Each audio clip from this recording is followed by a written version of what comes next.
Bismillahirrahmanirrahim. Alhamdulillahirabbil alamin wa bihi nasta'in ala umuri dunya waddin. Wassalatu wassalamu ala asyrafil anbiya'i wal mursalin Sayyidina Abil Qasimi Muhammad ibn Abdullah Rasulullah sallallahu alaihi wasallam wa ala alihi wa ashabihi ajma'in wa man tabi'ahum bi ihsanin ila yaumiddin. Subhanaka la ilma lana illa ma 'allamtana innaka antal alimul hakim. Rabbi shrah li sadri wa yassir li amri wahlul 'uqdatam min lisani yafqahu qawli, amma ba'd. Qala Allah subhanahu wa ta'ala, a'udzu billahi minasy syaithanir rajim. Bismillahirrahmanirrahim. Walaqad yassarnal Qur'ana lidzikri fahal mim muddakir. Dan sesungguhnya kami telah memudahkan Al-Quran itu untuk menjadi peringatan, maka adakah sesiapa yang mahu mengambil pengajaran daripadanya? Sadaqallahul aliyul azim. Yang dimuliakan Tuan Nazir, para barisan imam dan Bilal di jawatan kuasa pengurusan Masjid Kampung Salak Tinggi, asatizah ilmuwan, kepimpinan masyarakat, tuan-tuan, puan-puan, ibu-ibu, ayah-ayah, anak-anak yang dimuliakan dengan nikmat iman dan nikmat Islam. Saya mengajak diri saya dan tuan-tuan, puan-puan semua untuk sama-sama kita bersyukur kepada Allah Subhanahu wa taala. Alhamdulillah, Allah Subhanahu wa taala mudahkan urusan kehidupan kita pada hari ini, dan Allah memudahkan urusan, Allah gerakkan hati kita untuk melangkah ke rumah Allah, sama-sama menunaikan tanggungjawab, menunaikan solat fardu maghrib dan kemudian solat sunat, dan akhirnya Allah Subhanahu wa taala menggerakkan hati kita bersama untuk duduk di dalam majlis-majlis ilmu. Semuanya sebagai salah satu manifestasi ataupun bukti yang menunjukkan bahawasanya kita ni adalah seorang hamba yang bersyukur kepada Allah Subhanahu wa taala.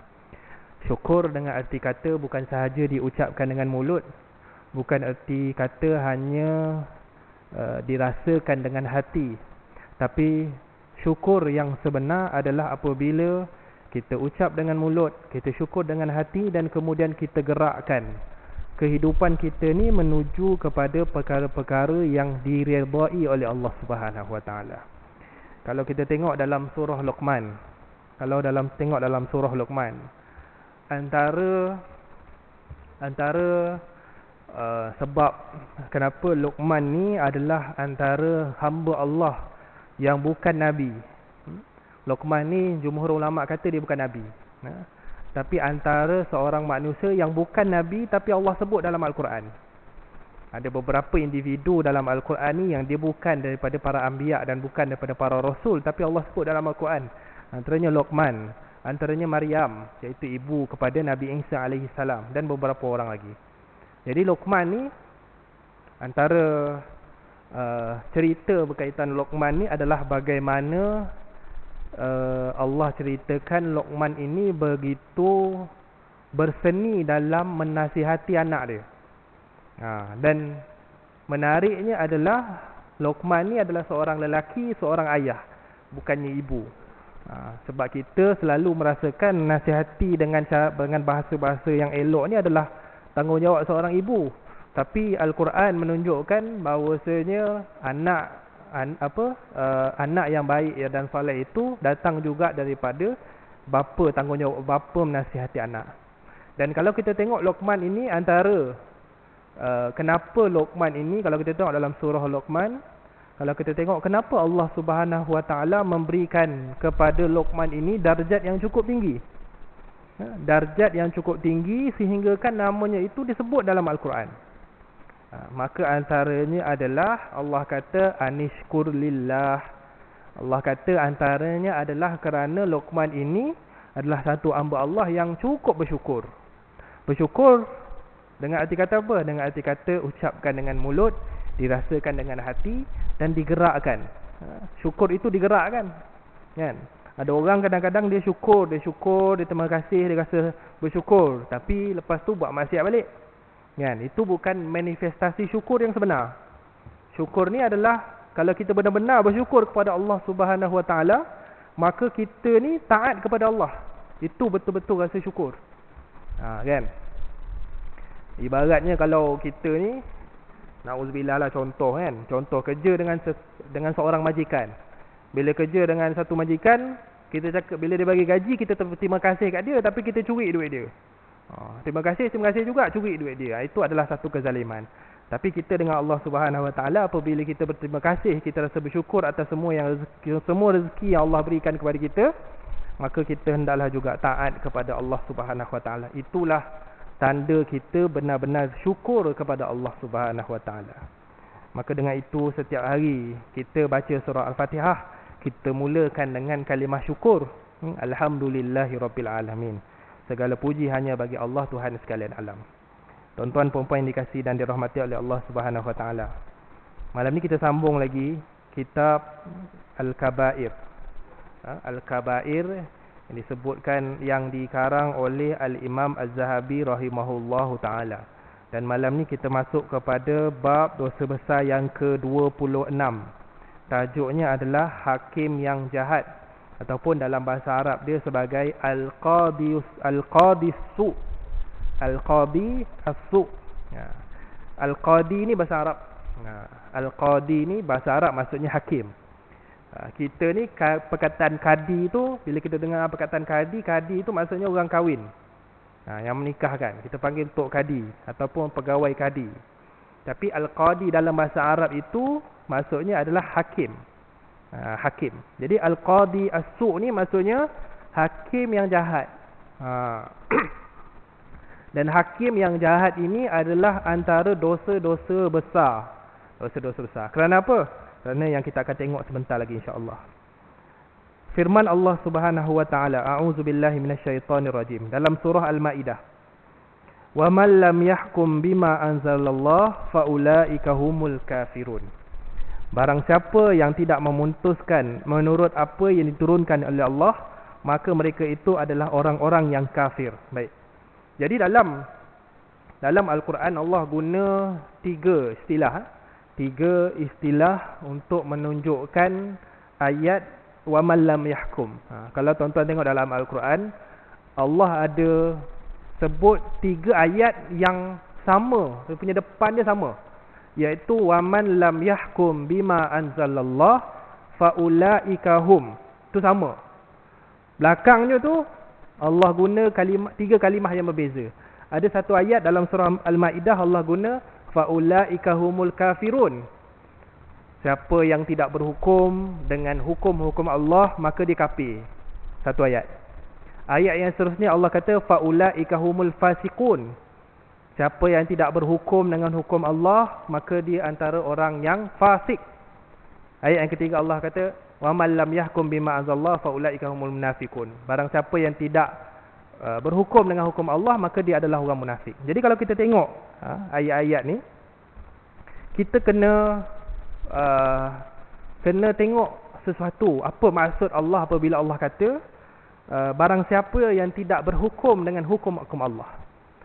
Ayat ni sebenarnya adalah ayat yang cukup penting kerana ia menjadi satu isu pemikiran terutamanya pada hari ini. Isu pemikiran. Sebab sebahagian orang dia bermudah-mudahan menggunakan ayat ini. Bermudah-mudahan menggunakan ayat ini untuk menuduh seseorang sebagai seorang kafir. Sedangkan itu adalah perkara yang tak betul. Dan Allah sendiri menggunakan ayat ini dengan tiga kalimah yang berbeza. Ada ketika Allah kata mereka ni orang kafir, ada ketika Allah kata mereka ni orang fasik, ada ketika mereka ni adalah orang munafik. Jadi maksud tidak berhukum dengan hukum Allah itu hendaklah kita tengok melalui isu-isu ataupun perkara-perkara tertentu. Kita tak boleh main pukul rata. Kita tak main pukul rata. Sebab antara perkara yang paling berat dalam agama ini adalah apabila kita mengatakan seseorang itu kafir. Mengatakan seseorang itu kafir. Apatah lagi perkara yang dibuat itu ada kemungkinan termasuk dalam perbahasan furu' akidah. Hari ini saya minta maaf tuan-tuan, hari ini kalau saya tengok berlaku pertembungan perbahasan akidah yang cukup dahsyat, terutama di Malaysia. Kalau tuan-tuan perasan lah, kan? Asatizah berbincang tentang perkara-perkara furuk akidah, bukan perbincangan secara aman, tapi perbincangan yang menuju kepada perpecahan. Masing-masing nak memenangkan hujah dan bukti-bukti pihak masing-masing, sehingga kan hilang tujuan ataupun objektif kepada perbincangan itu, iaitu untuk mencapai satu kesepakatan, untuk mencapai kesefahaman. Kan? Banyak ini tuan-tuan gaduh. Kalau kita tengok ini gaduh ini, lepas tu ni siap saman sini kan. Lepas tu ingatkan bila buat debat, ingatkan selesai, debat makin teruk kan. Pengikutnya masing-masing sampai tarik muka. Ini adalah perkara yang sangat tidak dianjurkan dalam Islam. Kita kena faham satu perkara dulu. Dalam akidah ni memang kena ada dalil yang jelas. Tapi dalam akidah juga dia ada furuk akidah. Kalau kita faham ni jelas dah. Furuk akidah. Kita dengar furuk ni mazhab fiqah aja. Sebenarnya dalam akidah pun ada furuk akidah. Dia ada perkara usul akidah. Usul akidah ni maksudnya beriman bahawasanya Allah Tuhan yang satu. Semua sepakat. Beriman bahawasanya Allah bersifat dengan sifat-sifat kemuliaan. Semua sepakat. Beriman bahawasanya Allah itu suci daripada sifat-sifat kelemahan. Semua sepakat. Kalau kita faham tu, cukup dah. Cuma kadang-kadang beberapa kumpulan ataupun mazhab ini, mereka berbeza dalam beberapa perkara. Antaranya dalam contohnya dalam bagaimana memahami ayat-ayat mutasyabihat. Perbahasan ayat mutasyabihat ni pecah, memang pecah, dan Allah sebut sendiri dalam Al-Quran memang akan ada perpecahan dan perbezaan pandangan. Tapi itu semua dalam furuk akidah. Itu semua dalam furuk akidah, dan kita haram menuduh perkara-perkara yang difahami oleh orang lain dalam perbahasan furuk akidah itu sebagai kafir. Haram. Kita tak boleh semudah-mudah menuduh orang yang melakukan perkara yang bertentangan sedangkan ia dalam perkara furuk mazhab, kita tuduh dia sebagai kafir. Tak boleh. Tak boleh. Sedangkan perkara tersebut adalah perkara yang bersifat cabang. Dalil kaedah fiqh mengatakan la yunkaru al-mukhtalafu fihi wa innama yunkaru al-mujma'u alaih. Tidak dikatakan ingkar kalau benda yang diingkar itu adalah benda yang khilaf. Tapi dinamakan ingkar kalau yang diingkar itu adalah perkara yang ijma'. Kalau ada yang kata Allah itu dua contohnya, ini pun kita kena tanya dulu, kau ni kata Allah tu dua apa maksudnya? Kita kena tabayun dulu. Rupanya dia tak tahu. Kalau dia tak tahu, kita ajar. Kan? Dia kata Allah ni contohnya, Allah ni tak tahu tentang ilmu masa depan. Contoh. Kan? Kita tanya dia, kau cakap ni kenapa? Cakap. Sebab tu walaupun kalau kita tengok dalam hukum Islam ni ada penghujung kepada kesesatan, iaitu murtad, keluar daripada Islam. Murtad ni penghujung dia adalah dalam Islam dia ada hudud, ada had ataupun hukuman. Hudud ni dia jamak, hudud ni dia plural kepada had. Cuma kalau saya guna perkataan had nanti kita ingat bahasa Melayu pula. Had maksudnya dia punya limit. Kan, takut salah faham. Jadi kita biasa guna kalimah hudud. Hudud ni sebenarnya jamak kepada had. Bila bahasa Arab dia guna kalimah had, hadal, dua huruf je. Hadal, had. Had ni ada beberapa maksud. Maksudnya antaranya adalah limit. Tapi boleh jadi juga maksudnya had tu maksudnya hukuman. Hukuman yang Islam letak, yang Allah sebut dalam Al-Quran, kutiba alaikumul qisas, lepas tu wasariqatu wasariqatu, hukuman orang mencuri, itu dipanggil sebagai had. Jadi murtad ini, kalau had ataupun hukuman dalam Islam ni, penghujung dia adalah bunuh. Kan? Penghujung dia adalah bunuh. Man baddala dinahu faqtuluh, Nabi kata. Barang siapa yang menukar agamanya, iaitu menukar agamanya daripada Islam selain daripada Islam, maka Nabi kata bunuh dia. Cumanya membunuh itu adalah usaha yang terakhir, sehingga kan sekiranya seseorang itu tidak mahu bertaubat. Bukannya bila dia kata satu perkataan kufur, contohnya dia kata Tuhan itu dua, bunuh terus, tak boleh. Tak boleh bunuh. Bahkan yang melakukan proses nak bunuh itu pun hendaklah daripada seorang hakim. Hendaklah daripada seorang hakim. Kerana apa? Dia melalui proses-proses nak tahu kenapa dia kata macam tu. Kemudian ada proses istitabah. Kemudian ada satu tahap tak boleh bunuh. Ada sebahagian mazhab kata kena penjara dulu. Penjara dulu. Biar penjara duduk dalam penjara. Biar dia duduk seorang-seorang duduk fikir kehidupan dia. Kan? Fikir tentang kekuasaan Allah. Mana tahu lepas tu dia boleh bertaubat. Jadi kalau kita ambil ayat-ayat ni, kita kena faham bahawasanya jangan bermudah-mudah menuduh seseorang itu kafir. Ini point dia. Jangan bermudah-mudah menuduh seseorang itu kafir. Hanya berbeza pandangan dalam perbahasan furuk akidah. Banyak isu-isu furuk akidah ni, kan? Ada yang kata tauhid isu sifat 20 ini kafir. Ada yang kata tauhid 3 belajar pasal uluhiyat rububiyat ni kafir. Tuan-tuan jangan ikut kumpulan-kumpulan ni. Tak perlu ikut. Kerana mereka ini perbahasannya hanya berbeza dalam furuk akidah. Kan? Mana-mana pihak pun mereka ini mensucikan Allah.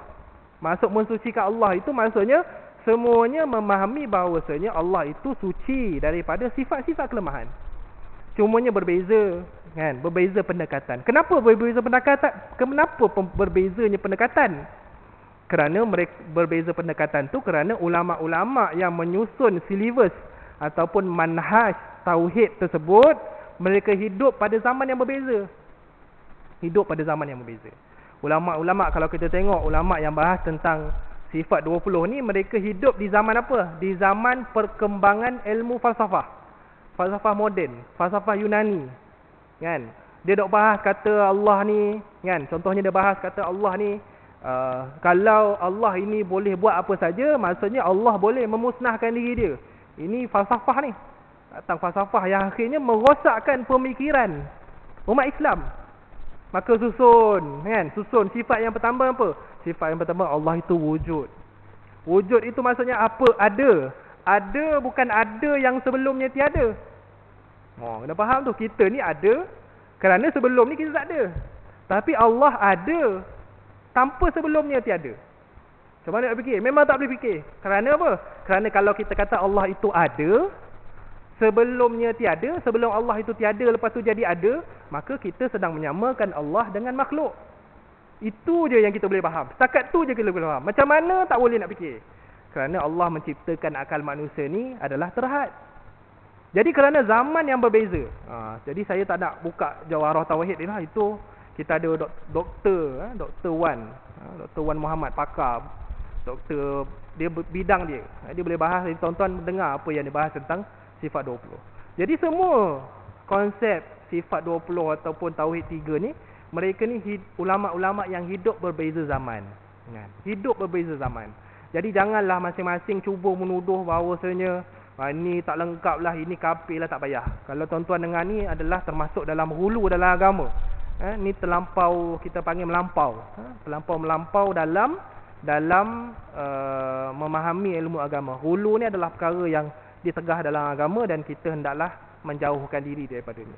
Jadi masing-masing, tak ada siapa pun umat Islam, kan, yang mengkaji kedua-dua mazhab tersebut beranggapan bahawasanya Allah itu bersifat dengan sifat-sifat kelemahan. Kalau kita tengok tauhid sifat 20 ni, kesan daripada mazhab ataupun kumpulan yang membahaskan sifat 20 ni, ada muncul beberapa golongan yang kita selalu dengar lah. Ada golongan Mu'tazilah dan sebagainya. Jadi golongan-golongan ni adalah golongan yang beragama Islam, beriman dengan Allah Subhanahu Wa Taala, mempercayai Rasulullah sebagai Rasul yang terakhir, tapi mereka ni terkesan dengan beberapa falsafah Yunani, ilmu falsafah moden. Jadi sebab tu mereka ketika tu. Jadi kita ni, sebab tu sebahagian orang bila belajar sifat 20 ni dia pening kan. Dia pening, apalah ustaz ni cakap, pening kan. Sebab apa? Sebab dia berkaitan dengan ilmu falsafah. Sedangkan kita ni biasanya orang Islam ni, kita ni kebanyakannya adalah kita Islam sejak lahir. Sejak lahir kita kenal Islam dah. Kita tak kenal pemikiran-pemikiran yang falsafah yang pelik-pelik tu, kita tak pernah tahu. Jadi sebab tu kadang-kadang mungkin kita menghadapi sedikit kesukaran. Lalu kulihal, perkara penting yang kita kena tahu adalah jangan sekali-kali kita menuduh seseorang itu kafir hanya semata-mata perbezaan dalam perkara furu' akidah. Boleh ya, insya-Allah. Baik. Dalam surah Al-Maidah juga Allah sebut, a'udzubillahi minasyaitonirrajim, afa hukmal jahiliyati yabghun, adakah hukum jahiliyah yang mereka kehendaki. Allah berfirman dalam surah Al-Baqarah, innal ladzina yaktumuna ma anzalna minal bayyinati wal huda min ba'di ma bayyanahu lin-nas fil kitab ulaika yal'anuhumullah wa yal'anuhumul la'inun. Sesungguhnya orang-orang yang menyembunyikan sesuatu yang telah kami turunkan berupa keterangan-keterangan yang jelas dan petunjuk setelah kami terangkan kepada manusia dalam Alkitab, mereka itu dilaknati dan dilaknati pula oleh semua makhluk yang telah dilaknati. Surah Al-Baqarah ayat 159. Jadi ini termasuk dalam tajuk kitmanul haq. Kitmanul haq iaitu menyembunyikan kebenaran. Baik. Ada juga sebuah hadis daripada Nabi sallallahu alaihi wasallam. Nabi bersabda, Allah Subhanahu wa taala tidak menerima solat seorang pemimpin yang memutuskan hukum dengan selain hukum yang diturunkan oleh Allah Subhanahu wa taala. Baik. Kemudian ada juga satu hadis, satu hadis daripada Nabi sallallahu alaihi wasallam. Walaupun hadis ni mungkin ada dia punya perbahasan dia. Sebahagian mengatakan dia maudhu', sebahagian mengatakan dia dhaif, sebahagian mensahihkannya, sebahagian mengatakan la ba'sa. Jadi hadis tersebut Nabi kata, saya baca maksud dia. Nabi kata, seorang hakim di syurga dan dua orang hakim lainnya neraka. Nisbah hakim ni Nabi kata seorang masuk syurga, dua orang masuk neraka. Jadi kebanyakan hakim ni masuk neraka, Nabi kata. Seorang hakim yang mengetahui yang hak, yang benar, kemudian memutuskan hukum dengan yang hak, dengan yang benar, maka dia berada di syurga.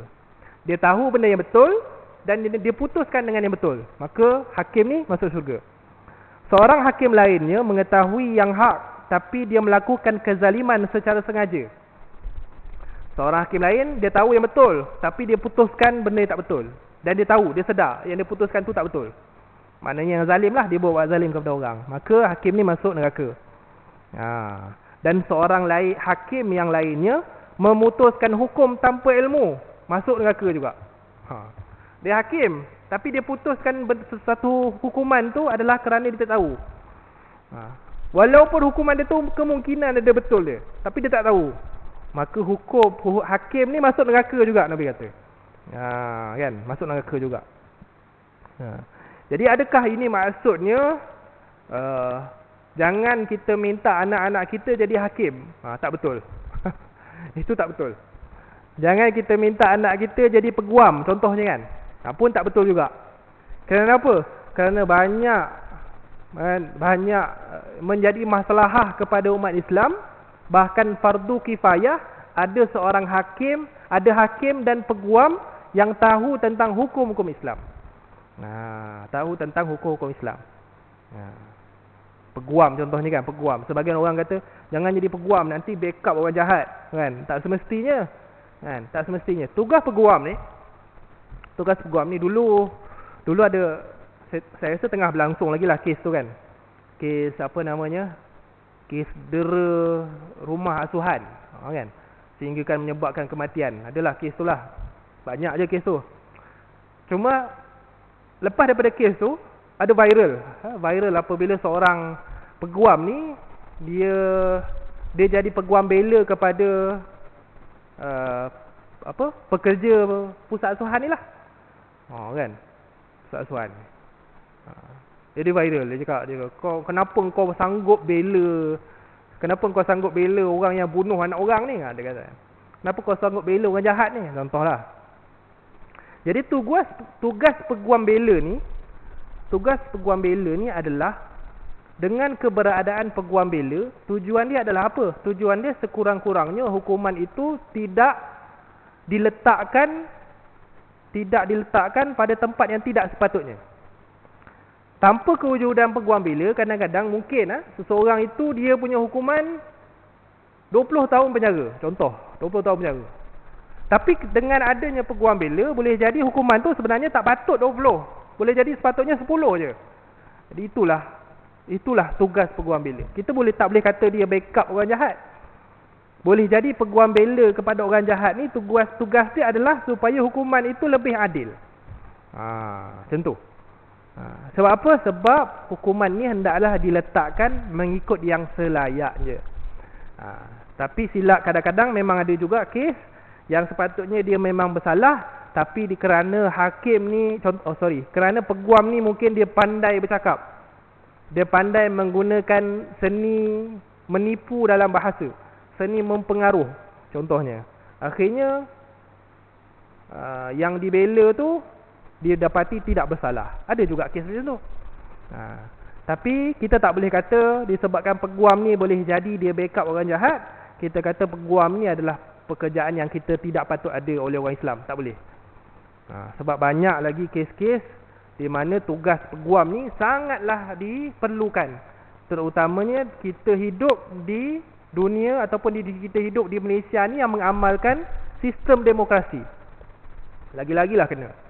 Lagi-lagilah kena. Kan? Kalau kita tengok kat Malaysia ni berapa banyak kes-kes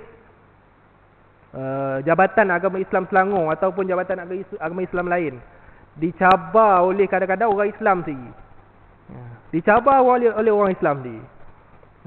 Dicabar perkara yang kita tahu sepatutnya benda tu memang ada dalam agama, tapi dicabar oleh orang Islam sendiri dengan asas apa? Dengan asas kemanusiaan.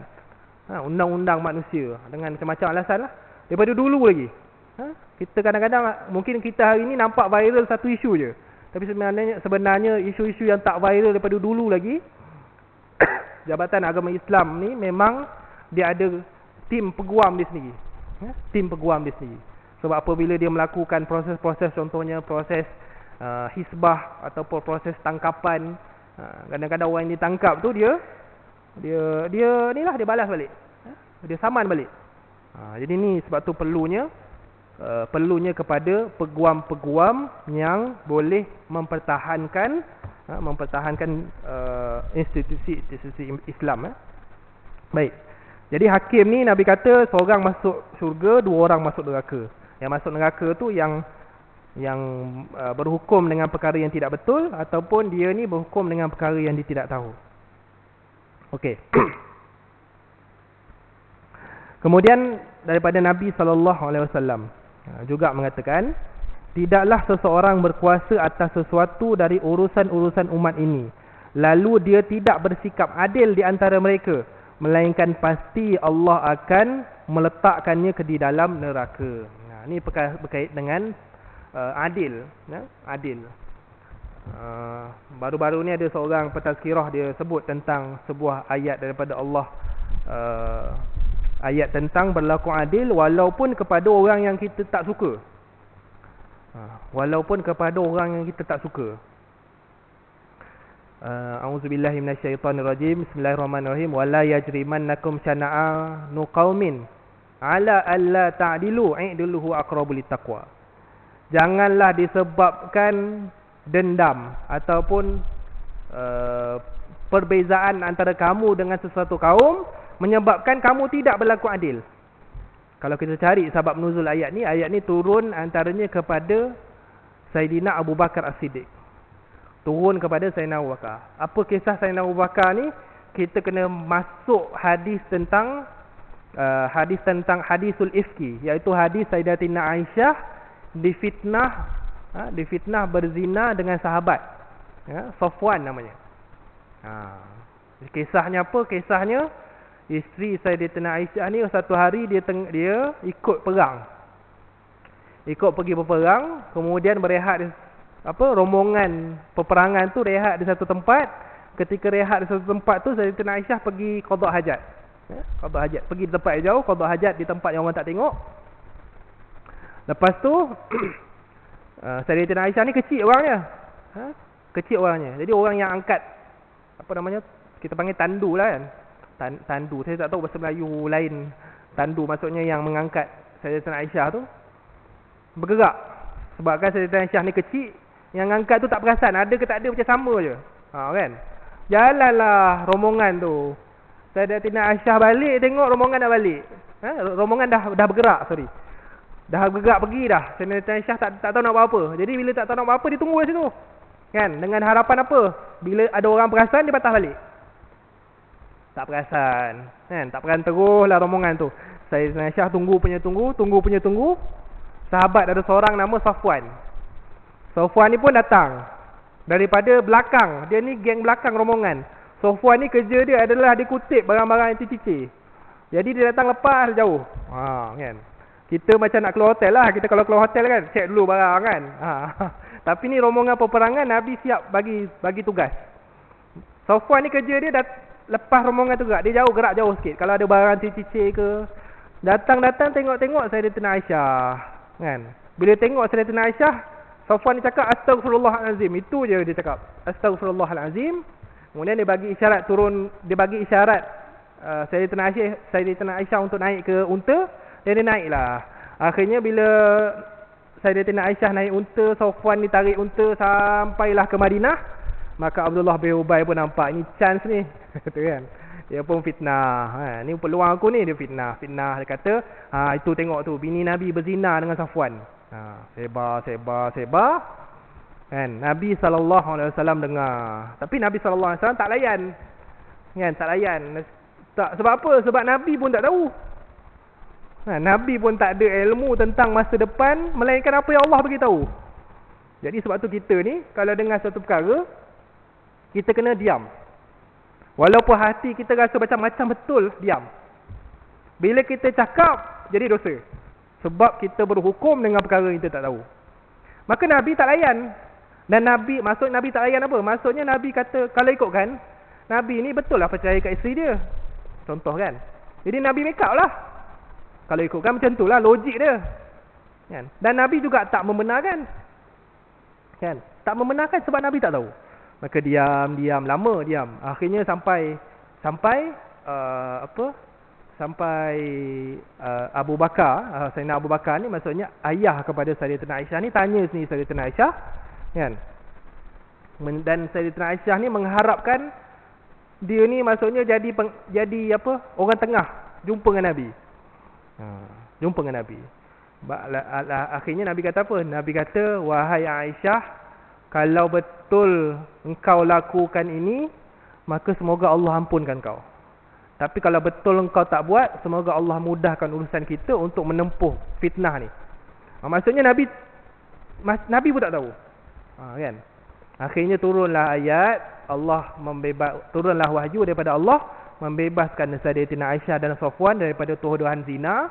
Maka waktu itulah yakinlah semua bahawasanya memang Sayyidatina Aisyah ni tidak melakukan perkara tersebut. Habis daripada tu, ada seorang kita panggil hamba. Saya tak pasti hamba ataupun maksudnya orang susah. Dia ni orang susah, ada seorang ni orang susah.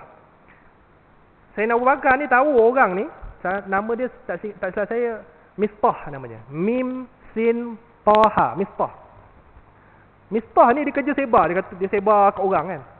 Padahal Mistah ni, dia ni kita panggil apa? Asnaf lah. Asnaf. Dan dia adalah antara asnaf yang Sayyidina Abu Bakar selalu bagi duit. Dia bagi zakat, bagi duit. Dia saralah hidup Mistah ni.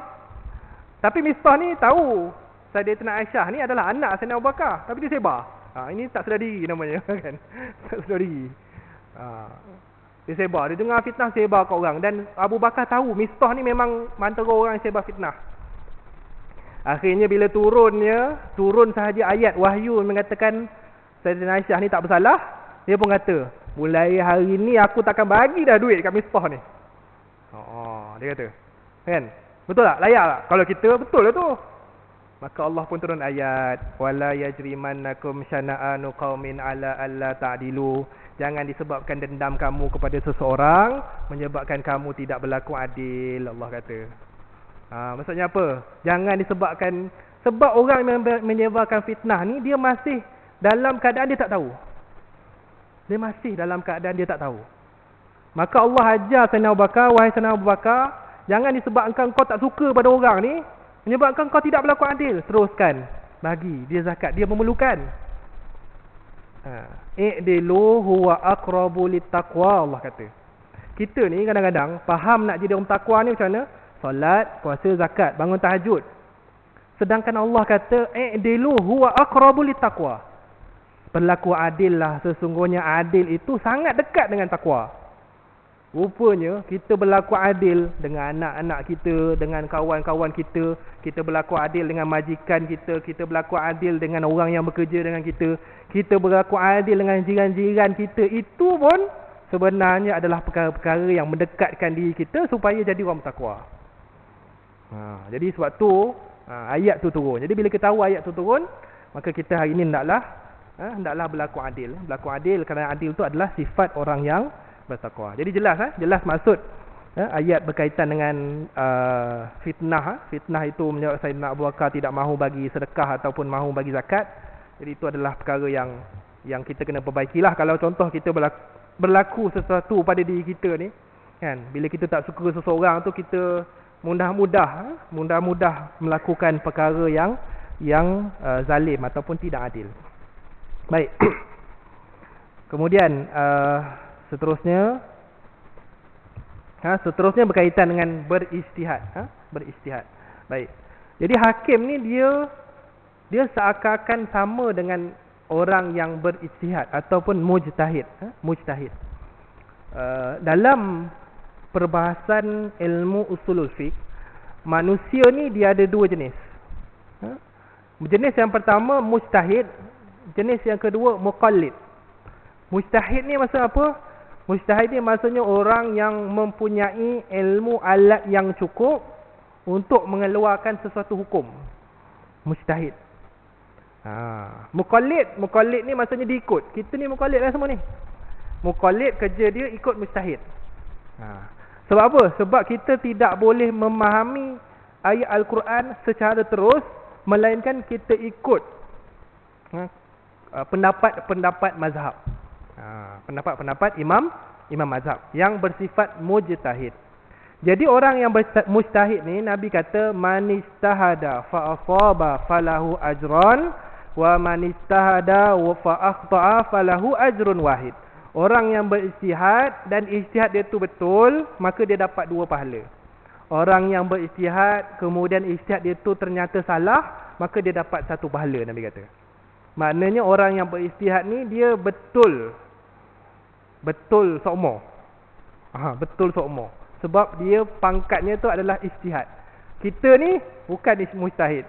Ulama pun bukan, mujtahid pun bukan, kan? Maka kita muqallid. Jadi kita ikut pendapat-pendapat para ulama. Baik.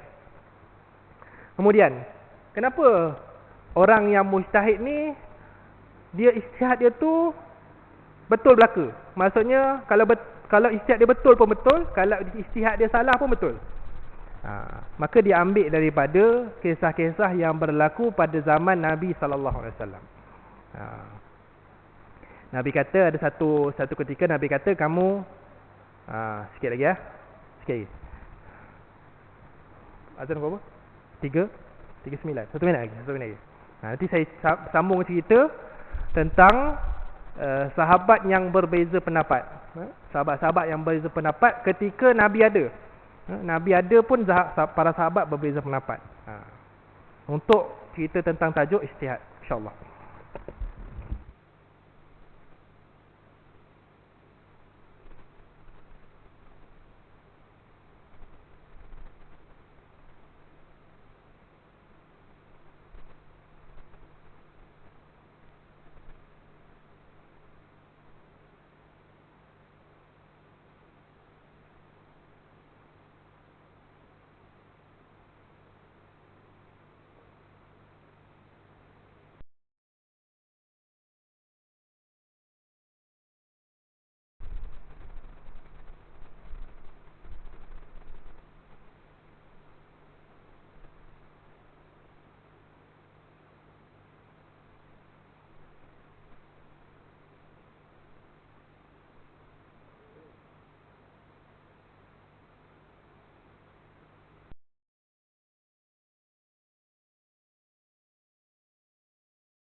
Allahu Akbar, Allahu Akbar.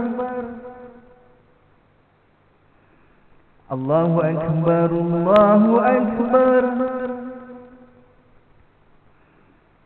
Asyhadu an la ilaha illallah.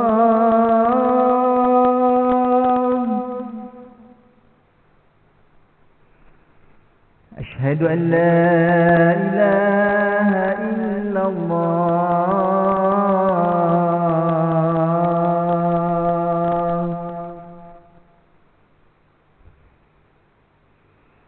Asyhadu anna Muhammadar Rasulullah.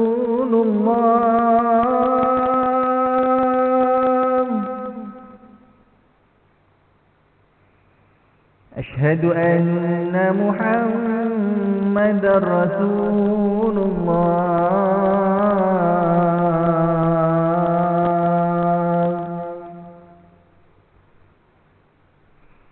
Hayya 'alas shalah.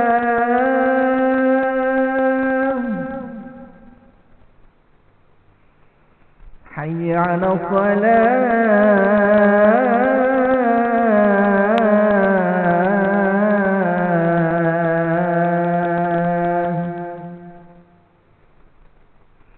حي على الفلاح.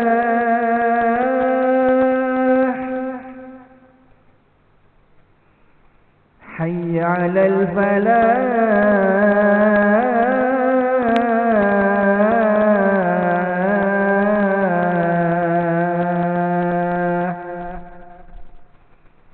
Allahu Akbar, Allahu Akbar. La ilaha illallah.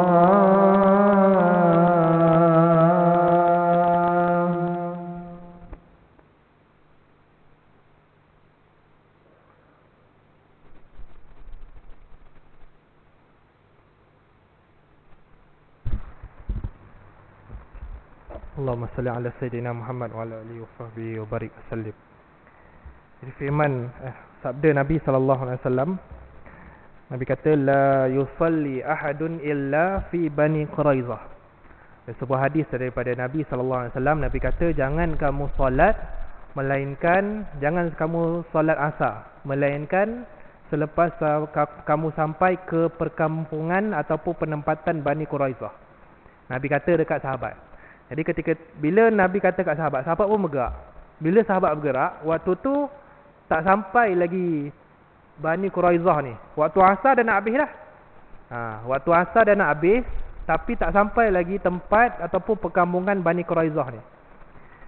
Jadi sahabat ni dia beristihad. Para sahabat ni beristihad.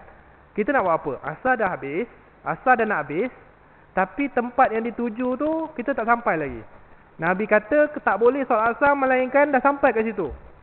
Nak buat macam mana? Jadi sahabat pecah dua. Ada sebahagian sahabat kata sebenarnya Nabi kata macam tu supaya kita cepat-cepat pergi ke tempat tersebut. Kan? Dia kata macam tu. Jadi solat asar je kat sini tak apa. Tak payah solat asar dah nak habis dah ni. Tu pendapat sebahagian sahabat. Sebahagian sahabat yang lain kata tak kita kena ikut cakap Nabi. Nabi kata kalau solat asar kat situlah. Tak boleh tempat lain. Kan. Jadi maka sebahagian sahabat pun solatlah kat situ. Sebahagian sahabat dia solat dekat perkampungan Bani Quraizah tu dah habis waktu, so baru solat asar. Maka hal itu diadukan kepada Nabi SAW. Ya Rasulullah, sekian-sekian. Ada sebahagian solat asar walaupun tak sampai, ada sebahagian solat asar dekat Bani Quraizah tapi dah habis waktu. Yang mana yang betul? Maka Nabi kata biarkan. Nabi tak cakap apa-apa, kan? Kerana hakikatnya adalah mereka memahami suruhan Nabi ketika itu dengan tafsiran yang berbeza, dan tafsiran tersebut ada asas dia. Sebahagian kumpulan kata sebab waktu dah nak habis ni, mana ada solat luar daripada waktu, kenalah solat ikut waktu. Sebahagian pula kata solat asar dekat situ je sebab ikut arahan Nabi juga. Maka kedua-duanya ada dalilnya. Apabila kedua-dua ada dalilnya, itulah maksudnya perkara ikhtilaf. Perkara-perkara khilaf yang Nabi kata dalam hadis lain, Nabi kata yang saya baca tadi, barang siapa yang beristihad dan ijtihadnya itu betul, maka dia dapat 2 pahala. Siapa yang ijtihad dan ijtihad dia tak betul, maka dia dapat 1 pahala. Kita ni muqallid. Kita ni muqallid. Maka kita ni ikut ijtihad. Kita pun apabila macam ustaz-ustaz, salah ustaz-ustaz kat depan ni contoh sebut. Okey, hukum dia sekian. Hukum dia tu pun bukannya hukum yang fikir sendiri. Tapi hukum yang diambil daripada kitab-kitab ulama mujtahid yang menyebutkan pendapat sekian-sekian. Ada satu lagi peringkat. Peringkat yang sebahagian ulama dia tambah. Atas daripada muqallid, bawah daripada mujtahid ada golongan kedua. Golongan kedua ni sebahagian ulama menggunakan perkataan muttabi'.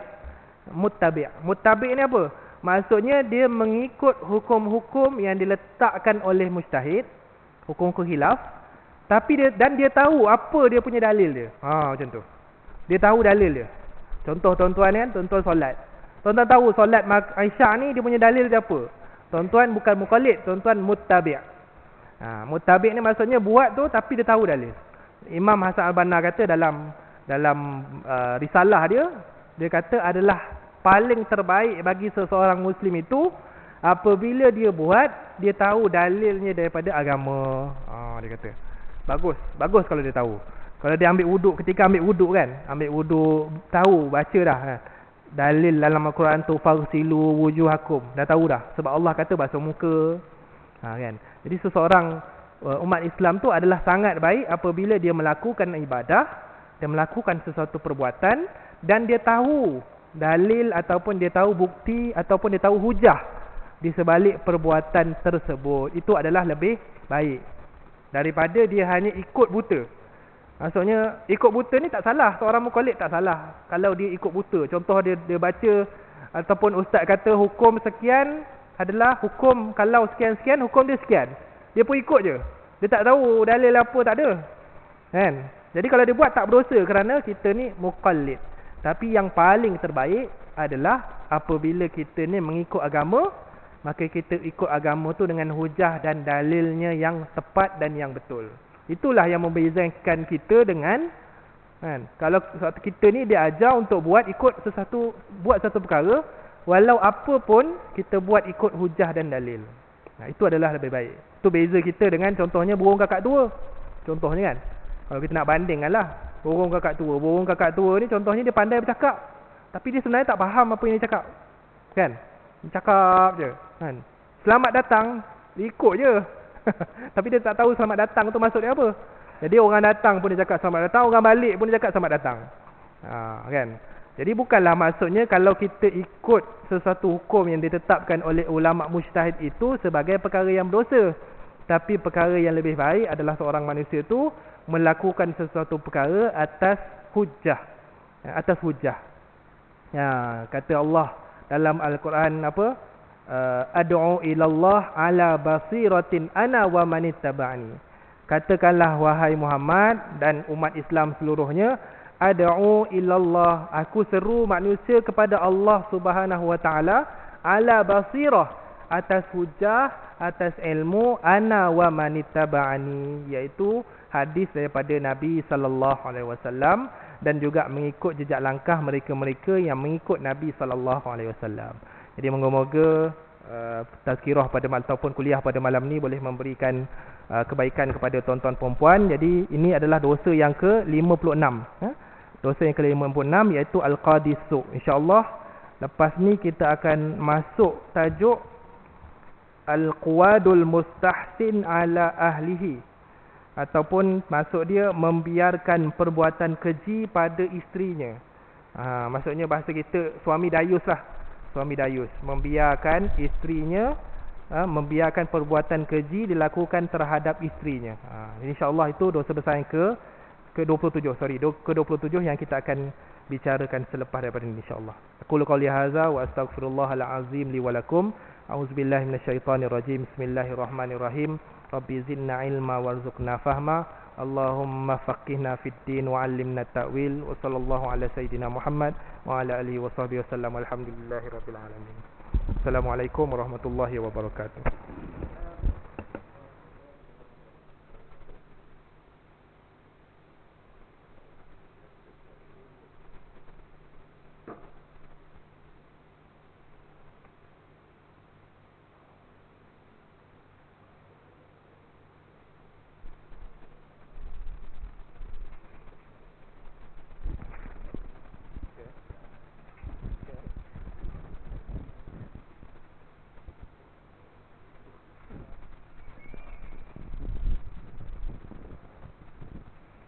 Allahu Akbar, Allahu Akbar.